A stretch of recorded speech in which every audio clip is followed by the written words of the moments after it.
helicopter doesn't fly. It beats the air into submission.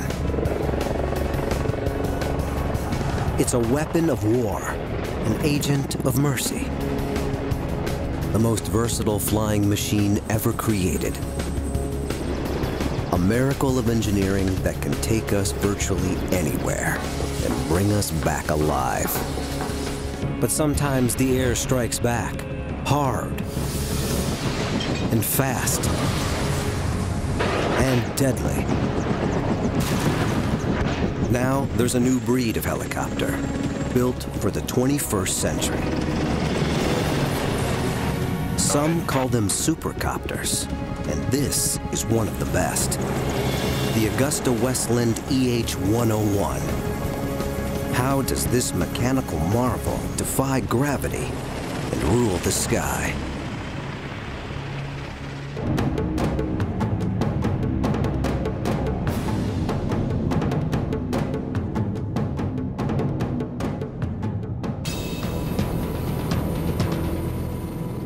Somewhere off the coast of Italy, a man is drowning. One of the most advanced helicopters ever built is racing to his rescue. The Augusta-Westland EH-101.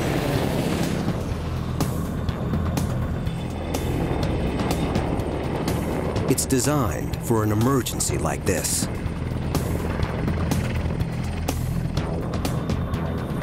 Its rotor blades are revolutionary.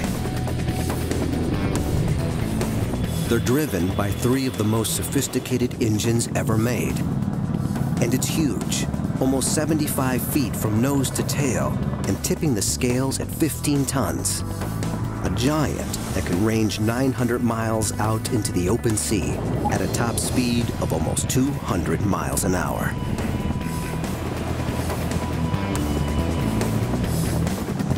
And when it finds its man, it can fight winds of over 50 miles an hour to hover rock steady in the sky, saving seconds in a race where death holds the stopwatch.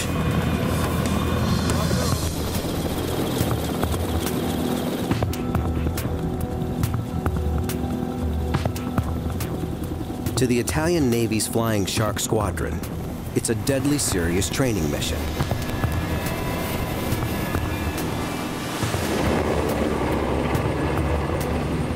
But to the EH-101, this is child's play.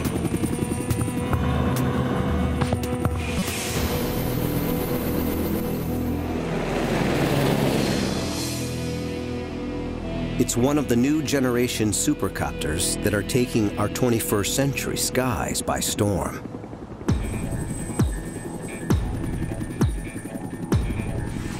The Sikorsky S-92.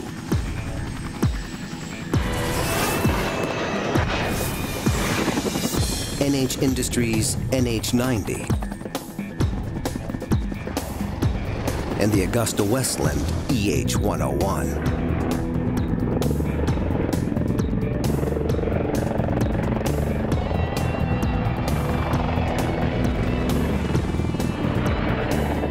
This American version of the EH-101, known as the US-101, was chosen by the US Navy as the next presidential helicopter. Designated Marine One, creating the Oval Office in the sky will be a joint venture of 3 firms: Augusta-Westland, Bell Helicopters, and Lockheed Martin. It will truly be a supercopter.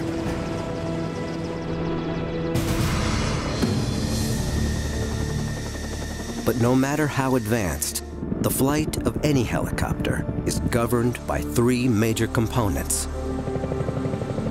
Call it the rule of 3. The main rotor,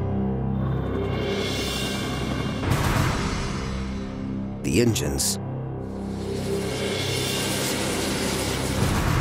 and the tail rotor. 3 components that have to work together for a helicopter to fly.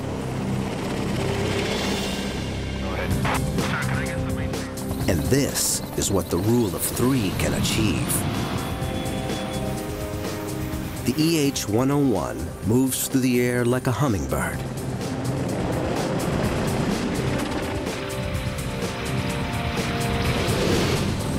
A 15-ton hummingbird. It's precisely because helicopters like the EH-101 can do what no other aircraft can do, can go where no other aircraft can go, can reach places we can reach by no other means, that we've come to depend on them. But when even one component in the rule of three fails, flying machines can become killing machines.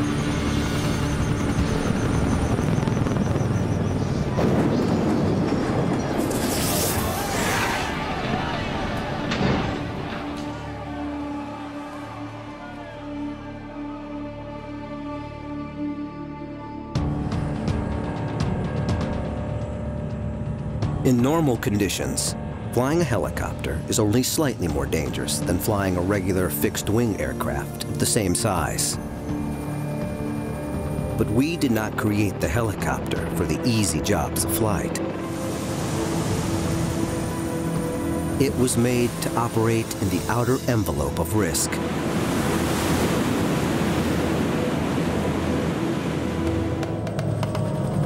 And sometimes, we push the helicopter too far.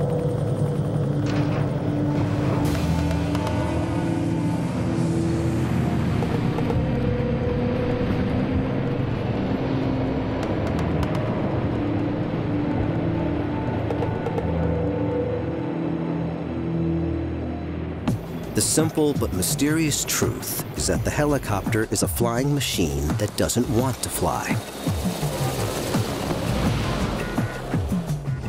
That it flies at all is close to a mechanical miracle.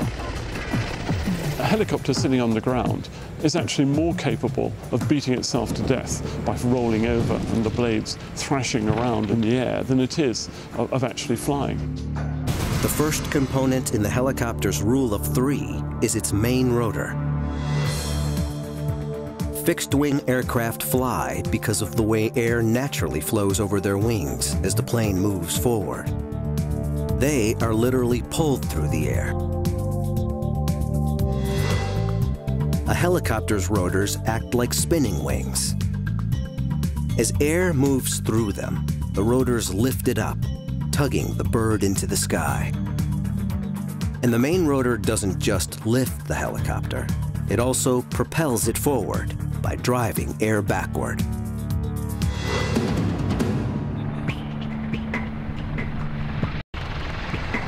Every second the EH-101 is in flight, its massive main rotor is shoving up to 45 tons of air out of its way. 15 tons of aircraft, suspended from 5 spinning wings. The EH-101's main rotor is an engineering miracle that took decades to perfect.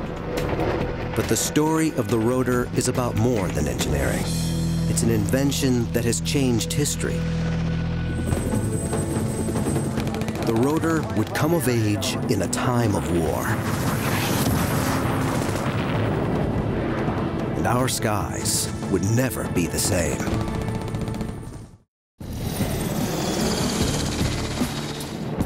Creating helicopters as advanced as today's supercopters is like creating a robot that can dance. It took us almost as long to solve the mysteries of vertical flight as it did to reach the moon.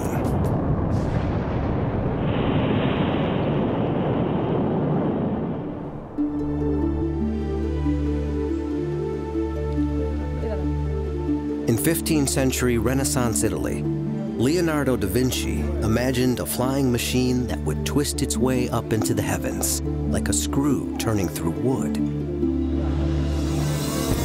But the scientific trail to today's supercopters wouldn't involve a screw, but a whirling rotor blade. It's the first and most important component of the rule of three that governs all helicopter flight. Early rotor blades were made of wood, spinning airfoils that achieved lift, but not much more. But over decades of development, rotors became more versatile and more robust, finally propelling the helicopter from the sidelines of flight to the center stage of conflict. A conflict that would last 20 years and involve 3 million American soldiers. The Vietnam War. But it wasn't until the Vietnam War that the helicopter came of age. That's when there were hundreds, if not thousands, of helicopters deployed in one battle zone. Dominating the skies of the Vietnam War was Bell Helicopter's UH-1 Huey. It was the world's first supercopter, the first U.S. military helicopter powered by a jet turbine engine, with perhaps the strongest rotor blades in existence. The first time I ever sat in a Huey helicopter and pulled the stick, it was like it fell up. It just had this sudden power up. It was an amazing thing.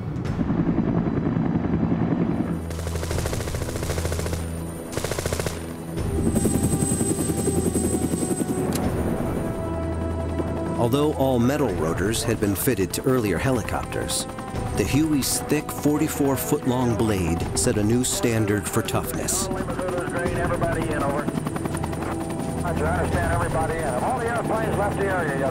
They could take small arms fire from any conceivable direction and usually survive quite well. Bob Mason is a legendary Vietnam War pilot whose book Chicken Hawk tells his and the Huey's incredible story of war and survival.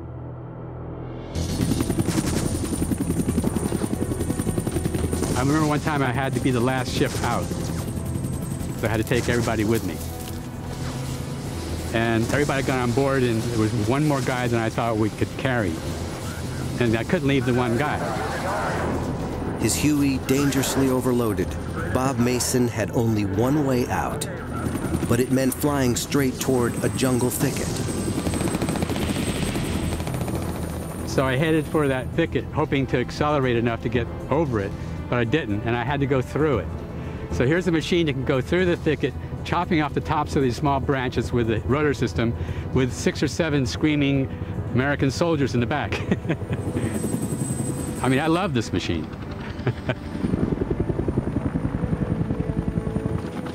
If the Huey was the supercopter of the 20th century, the EH-101 is chasing that title into the 21st. And just like the Vietnam-era Huey, this supercopter's main rotor blade is a primary reason for its success. But while the Huey's rotors were all metal, the core of the EH-101's blades is paper. Using state-of-the-art technology and composite materials like carbon and glass fiber, these rotors are much lighter and more durable than all metal blades. A core of honeycomb paper is combined with pieces of foam, carved to precise dimensions. They're wrapped with layer after layer of composite fiber material, then baked in a pressurized chamber to become as hard as steel. Finished with titanium edges, they're as battle-ready as a blade can be. When a bullet hits an all-metal rotor, it sends fractures through the entire width of the blade. But when a composite blade takes a hit, the interwoven fibers around the bullet hole are undamaged. And this is what really sets this rotor blade apart, a wing tip. This feature has virtually solved 2 of the main problems helicopters suffer. Rotor noise, which can warn an enemy of a helicopter's approach, and brownout, dust storms that can blind a pilot during desert takeoffs and landings. Jobs don't come much tougher for a helicopter than pulling hostages out of hostile territory, especially when that territory is a desert. And no hostage rescue mission is more infamous than the ill-fated Desert One in 1980 to rescue U.S. citizens being held in Iran. It became helicopter hell in the desert, ending in the deaths of 8 American servicemen. But if that mission had to be carried out today, with one of the new breed of supercopters, it might have ended differently.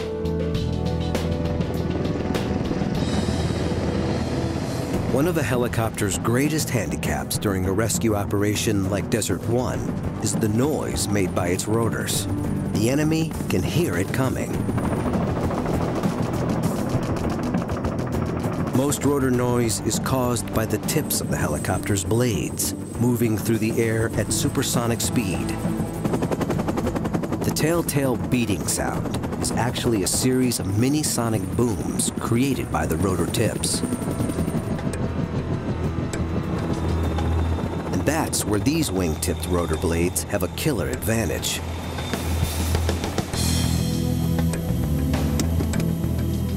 Their wing shape allows the rotor tips to spin more slowly and yet still achieve the same lift and thrust.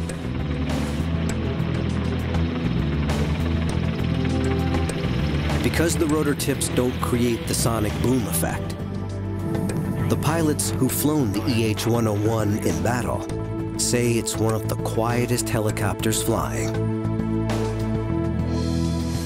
One of the biggest problems we face is detection. The ability of this aircraft is to arrive relatively silently on the target until literally seconds before we're there. Mike Stangroom is a pilot with the British Royal Air Force's 28th Squadron. He captains their newest asset, the EH-101.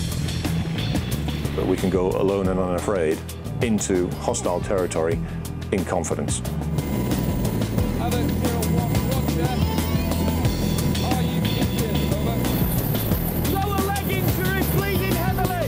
The men of the 28th Squadron train relentlessly for rescue missions behind enemy lines. Timing, positioning, and speed must come together.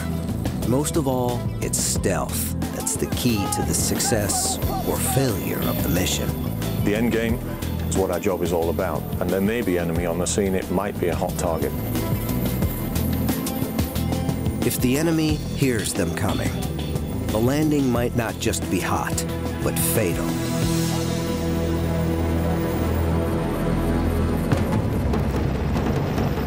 The EH-101's wing-tipped rotors allow it to carry a rescue force through hostile skies virtually undetected.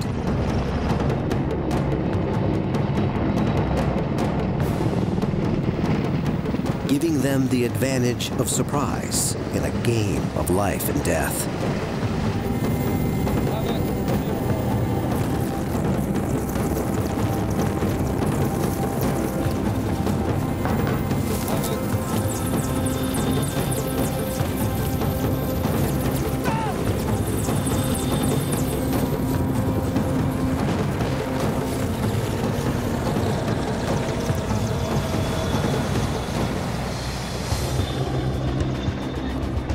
The rescue force finds its target. Hello, Rapier 1, this is Havoc 01, radio check, over. And calls the lead EH-101 in for the extraction. Havoc 01, okay. Packaging casualty. Guys, 1 minute.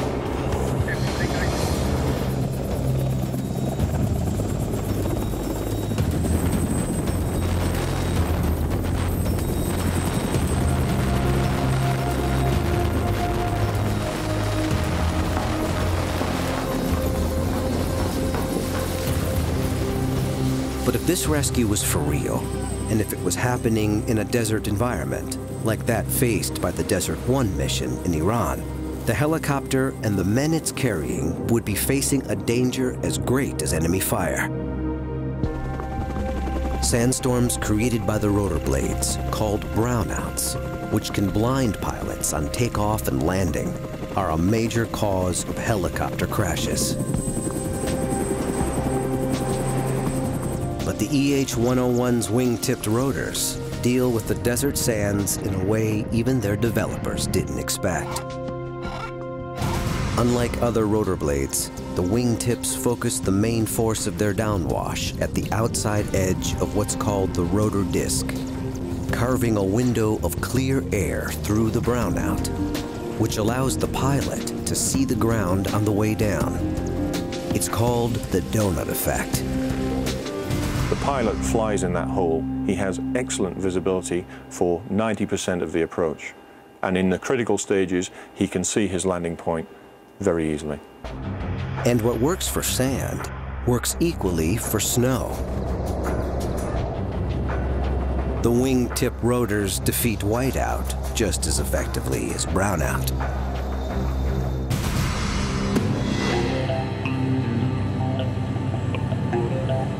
But however advanced the EH-101's rotor might be, it would be nothing without what's under the hood and on its tail. Without a powerful engine and a tail rotor to control its movement, no helicopter can survive. The rule of three pits physics against the forces of nature. And when the parts all work together, a helicopter can do things even Leonardo couldn't predict.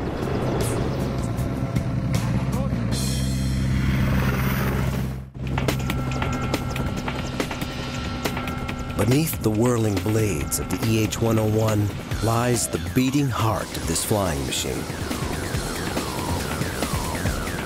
6,000 horsepower drives 15 tons of aircraft into the sky. The second component of the rule of three, the gas turbine jet engine. And it doesn't have just one, it has three.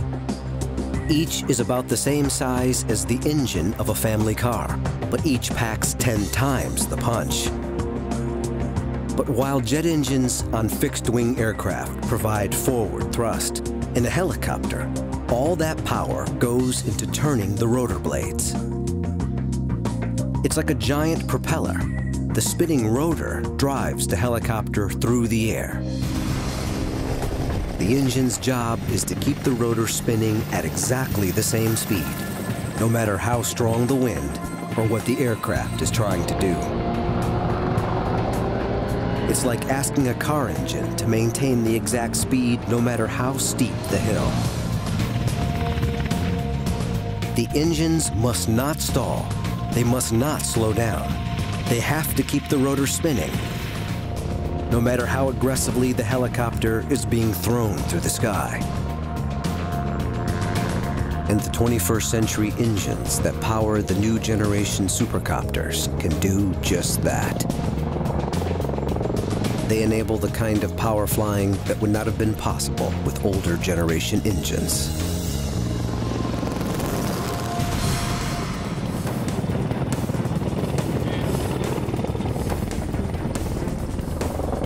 Royal Air Force's 28th Squadron is on a training mission.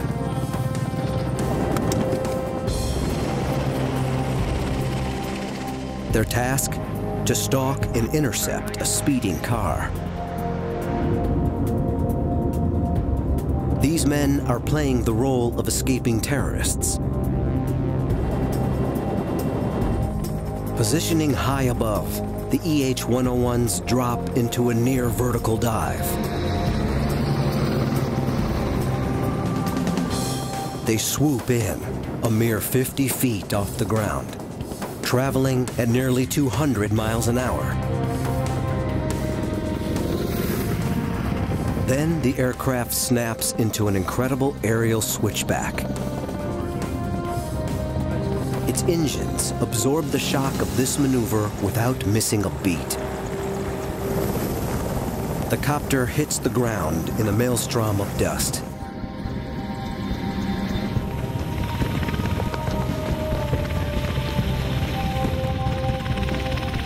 This is shock and awe, helicopter style. Designed to terrify and confuse the targets of the intercept. and allow their capture and arrest by the Special Forces troops who storm from the belly of the beast.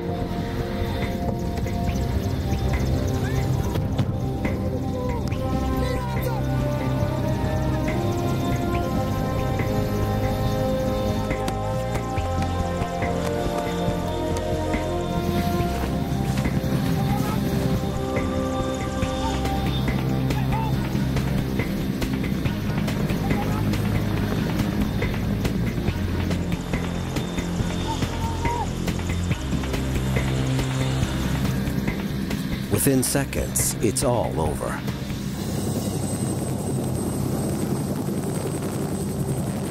All that's left is an empty car and an empty sky.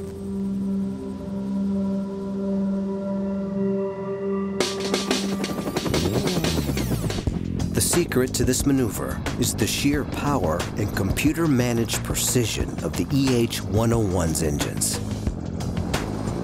To deconstruct how they work, watch this again. First, the initial dive. The copter drops almost straight down. Its rotor blades are spinning at a steady 214 RPM, but they're not actually pushing much air. For the engines, this is the easy part. 50 feet from the ground, the copters level out for their attack run. The rotors are biting hard into the air, forcing air backwards to propel the EH-101 at its top speed of nearly 200 miles an hour. The engines have to take the strain and keep the rotors spinning at exactly the same rate of 214 RPM, despite their extra workload. Every movement of the rotor blades is communicated directly to the engines by the helicopter's onboard computers. But the moment's approaching that will set these engines apart from all that have gone before. This extraordinary aerial switchback from top speed to a dead stop and back again. The trick, for me, is to get the aircraft turned around through 180 degrees and to lose what could be up to 180 miles an hour to zero in a very short distance. As you'll appreciate, that's a very aggressive maneuver. The main rotors are fighting the air.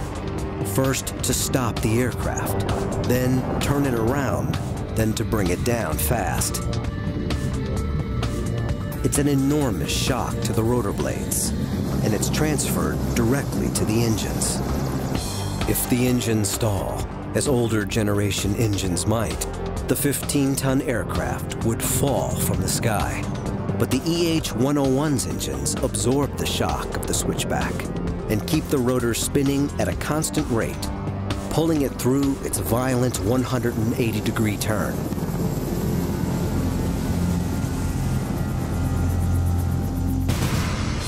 And in the event that one of the EH-101's engines is shot out or fails, its onboard computers will alert the remaining two engines to make up the power difference and allow the aircraft not only to continue flying, but to continue with its mission. Of course, on the battlefield, huge amount of redundancy and reliability, because you can take battle damage, lose an engine, and still carry on with the mission.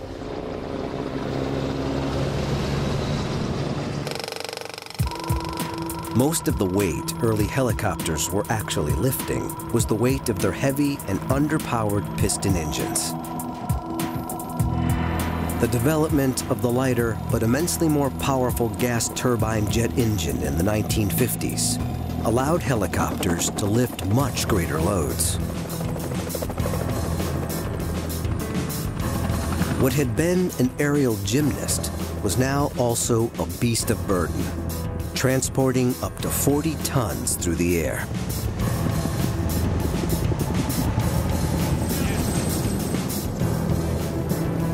And while the EH-101 is not designed to be a heavyweight lifter, it can still carry a truck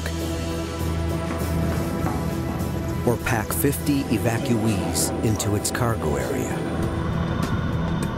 And most importantly, Its 3 computer-controlled engines allow it to hover rock solid in winds over 50 miles an hour. It's a critical advantage when an entire squad of troops needs to be delivered quickly to a battlefield.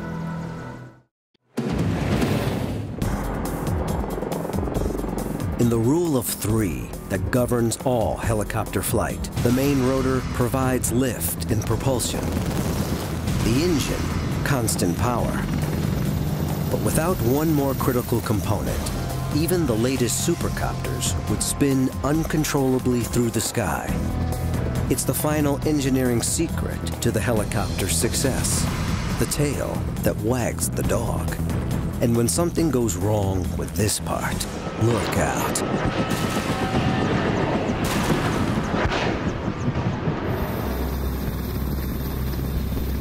Heavy weather, high-octane jet fuel, and a 15-ton helicopter hovering above the deck of a warship at sea.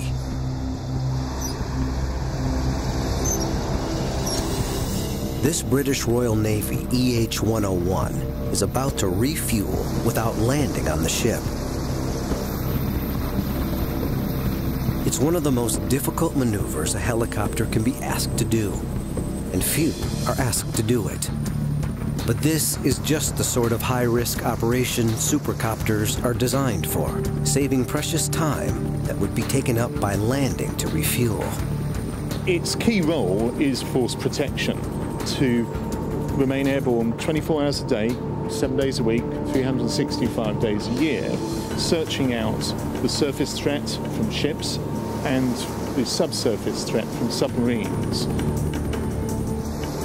During this refueling, the EH-101 maintains a precisely controlled hover.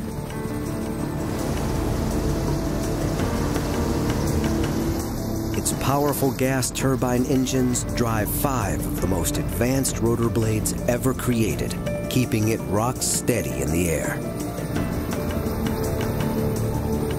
But guiding it closer and closer to the ship and the waiting fuel line is the third component in the rule of 3 that governs all helicopter flight. Its whirling tail rotor.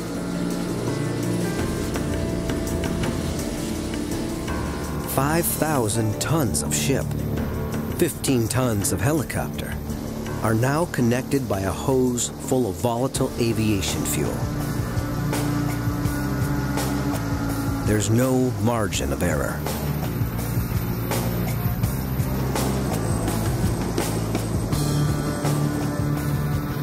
But the EH-101 doesn't deviate in the air. Thanks to the precision guidance of its tail rotor. The tail rotor is absolutely fundamental to the flight of helicopters. If you like, it's the tail which wags the dog.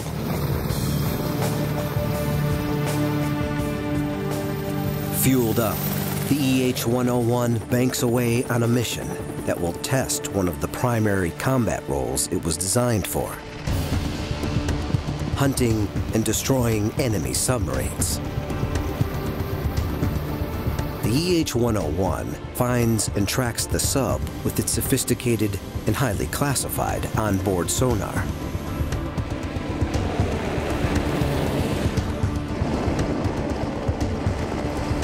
It closes in on its target and pulls into a dead hover. Then, it lowers the submarine's worst nightmare: a sophisticated dipping sonar array. Beneath the surface, this underwater listening device opens up like a high-tech umbrella, trapping the enemy submarine in a sonar net.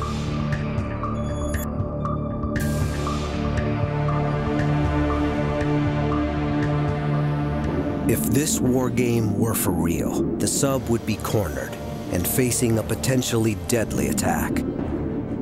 Targeted by one of the EH-101's 4 Stingray homing torpedoes. It can also carry sophisticated depth charges, as well as sea-skimming anti-ship missiles to take out enemy ships. But to win this game of war, the the EH-101 has relied on its tail rotor to steer it through the sky. It's the tail rotor's job to counter and control the powerful rotational force generated by the EH-101's main rotor blades. The main rotor wants to spin the body of the helicopter one way. The tail rotor forces air in the opposite direction. And by controlling the amount of air forced out by the tail rotor, the pilot uses it as a rudder to steer the helicopter through the sky. Of all the hurdles early helicopter designers had to overcome, stopping the aircraft from spinning around its main rotor was perhaps the most difficult. Double rotors spinning in opposite directions was the first solution. Then came the twin rotor system, with the spin of each set of rotor blades canceling out the other. This did provide an answer, and also gave helicopters like the Boeing Chinook greater lift capabilities than most single-rotored craft.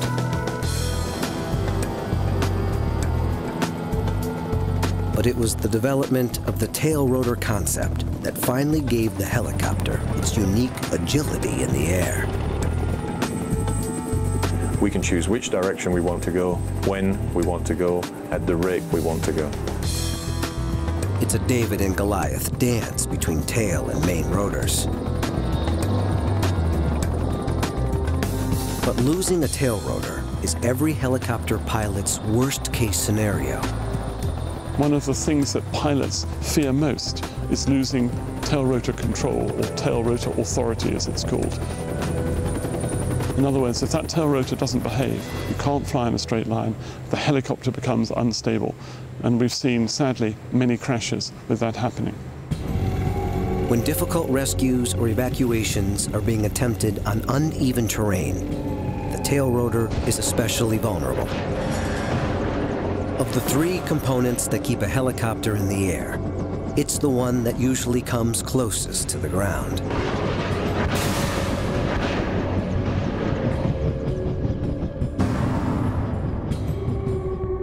That's why the EH-101's tail rotor is positioned high on its tail, nearly 9 feet off the ground.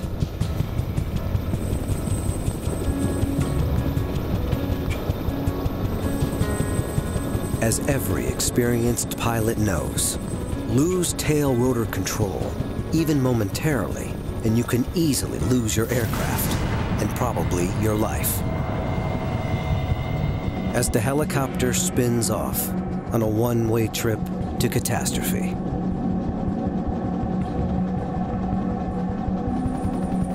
Then, the components that kept it airborne shatter it against the ground, literally beating itself and its passengers to death. But many helicopter crashes occur when we ask too much of this unique flying machine. The jobs they get assigned are so very dangerous. We're asking them to do things that other aircraft can't do. Whether it's going up to the top of Everest and plucking off an injured climber at 21,000 feet, or going into the eye of a hurricane and bringing back people from the perfect storm. Helicopters can save lives, and you can get them to hospital faster than any other means. We put helicopters into extreme situations for the simple reason that nothing else can do the job. Helicopters can punch a hole in a hurricane and rescue men and women who would otherwise be condemned. Helicopters can take the fight against a forest fire to the very heart of the inferno, an aerial assault by water where no man or machine dare go. And as an air ambulance, a rapid response agent of mercy, when minutes, even seconds, can mean the difference between life and death. The helicopter is the undisputed champion of the injured and the sick.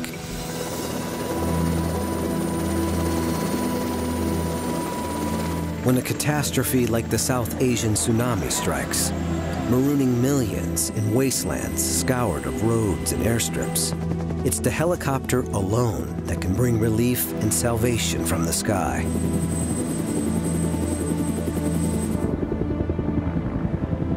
This was one of the greatest airlifts in history. Thousands of tons of humanitarian aid brought into some of the most inaccessible places on Earth, saving the lives of thousands of men, women, and children.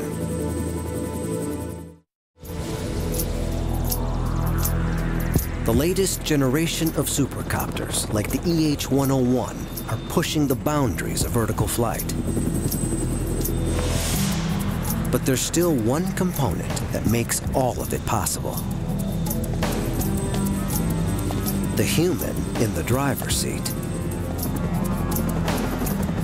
Mastering a helicopter's movement through the air takes both hands, both feet, and supreme confidence.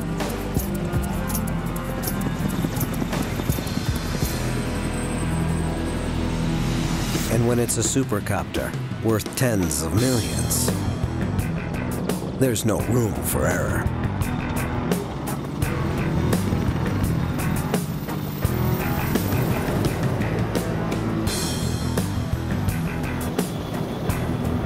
Few things are more difficult than controlling a helicopter in the sky.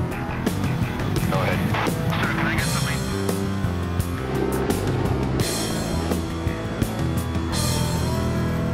They say that if you can hop up and down, rub your tummy in a circular fashion and your head in a counterclockwise fashion with your eyes closed, then you can fly a helicopter. It's the helicopter pilot who transforms mere machine into an agent of salvation, or an instrument of vengeance. The rule of three, main rotor, gas turbine engine, and tail rotor allows the helicopter to fly.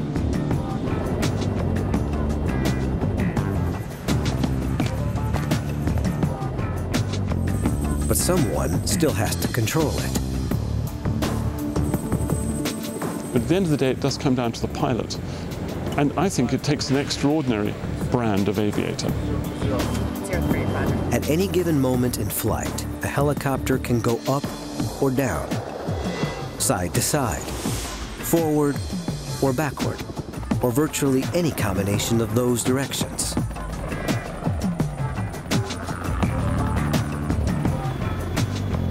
It takes exceptional coordination and concentration just to keep a helicopter in the air.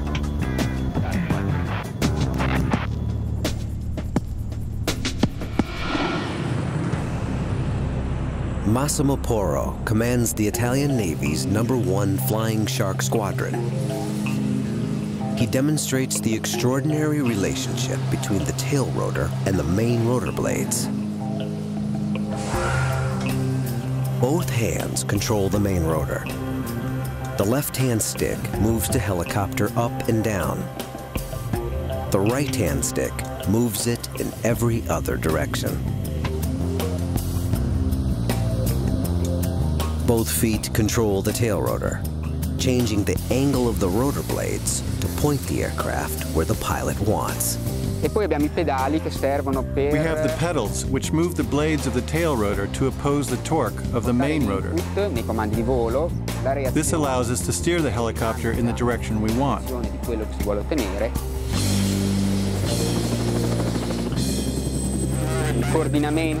But it has to be done in a very coordinated way, because compared to a fixed-wing aircraft, the helicopter is inherently unstable. But when we master the helicopter's rule of three, there are few sights more breathtaking. It was like strapping on a costume in the morning that would allow me to do superhuman things. You weren't flying anymore, you were the machine.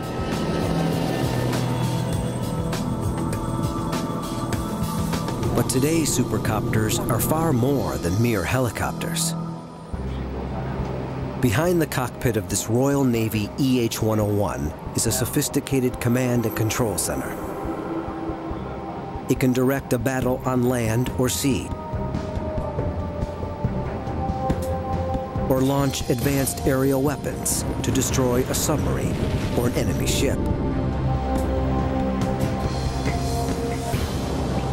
or carry out reconnaissance and electronic surveillance.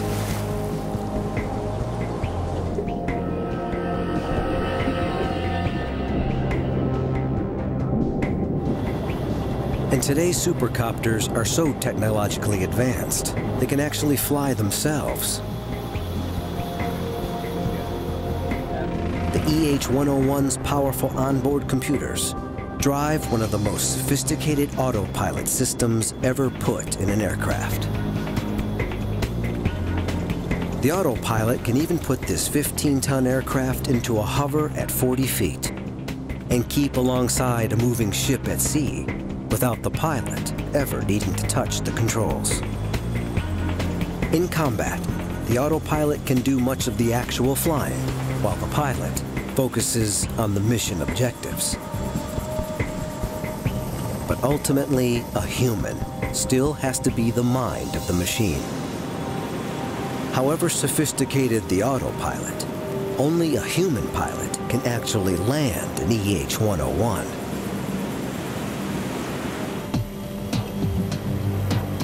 Which is why they have their own virtual world to train in.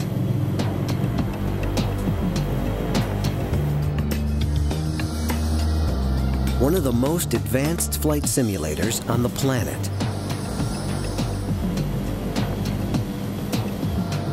Inside this 24-foot steel sphere is an exact EH-101 cockpit, complete with high-fidelity graphics. The helicopter's movements in flight are precisely mimicked by computer-controlled hydraulics. The fear element is there, trust me, close to the ship, and you're flying that last half-mile approach to a flight deck at night in filthy weather, and the ship is pitching and rolling, and you're on minimum tactical lighting. I've certainly been seriously scared in helicopter simulators because they are so real, and walked out of the cockpit white and shaking, I suspect, if the truth be known. It cost around $5 million to equip a single pilot with the skills required to fly out of this high-fidelity computer game into the real world. But when the aircraft you're flying is worth $100 million, you can't afford to let it down.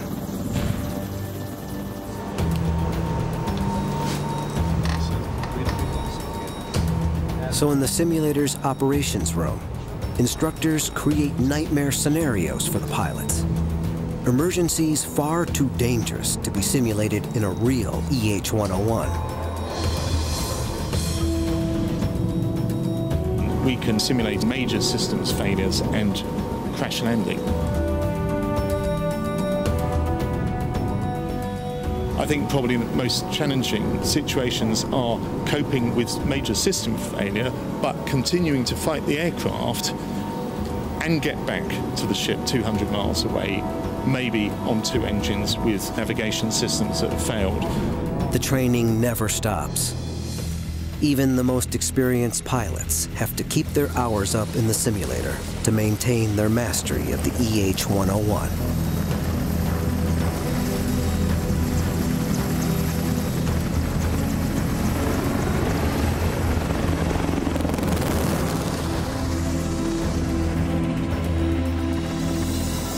They consider themselves not so much elite as lucky.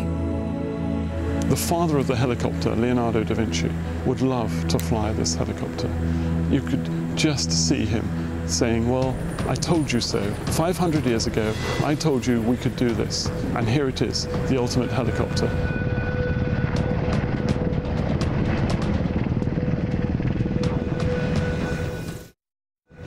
The age of the helicopter has been brief, but brilliant. In war and peace and tragedy, where no aircraft has dared go, the helicopter has gone. And now, the science of vertical flight has reached perhaps its finest expression. Now is the time of the supercopters.